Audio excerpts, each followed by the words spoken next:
Usa ka gatos ka pesos nga usbaw sa matag adlaw nga suhulan, maoy giduso karong adlaw Abril 27 sa mga grupo sa mamumuo dinhi sa Subo.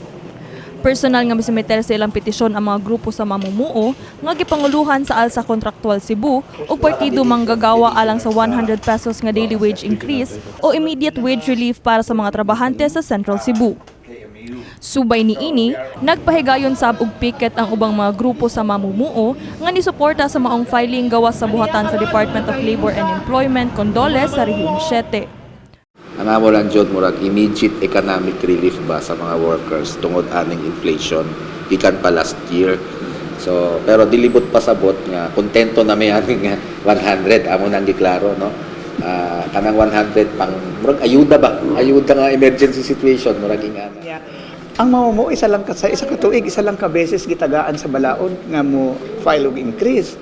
Pero ang sibuyas every month, ang mga panliton, ang kuryente every month magsigig taas. Ang diesel magsigig taas, ang presyo sa kanang masahe magsigig taas.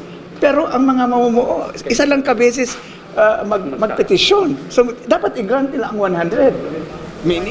Sumala sa Regional Director sa Dole 7 nga si Lilia Estiliore, ilaha pang susihon kung angay bagyod pausbawan ang suhulan sa mga mamumuo dinhi sa Central Cebu.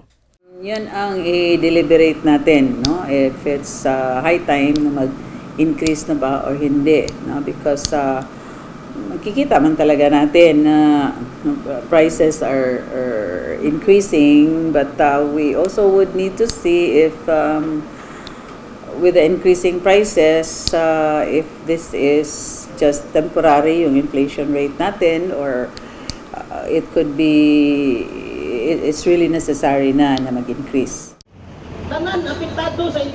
Nagkanayon si Estiliore nga gidawat na nila ang petisyon, apan doon na pa ipahigayon nga pipila ka mga public hearings ang Regional Tripartite Wages and Productivity Board kon RTWP sa dili pa sila mopagawas og desisyon. All labor economics, no? So that we could have both the micro and the macro perspective in deciding the petitions for wage increases. As of now, we're having the input. We are to evaluate first itong petition nila, then we will be conducting public hearings. Doon na pa sa ilaing mga petisyon nga una nang gisangat ug kasamtangan pang gipaminaw sa ilang buhatan.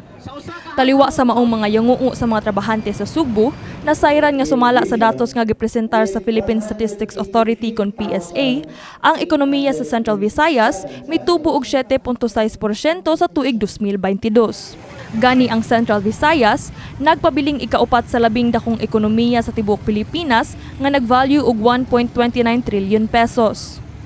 Visayas remains the fourth largest economy in the country. Apandungan sa pagsaka sa maong mga numero, ang pagsaka sa presyo sa mga palaliton sa atong adlaw-adlaw nga panginahanglan.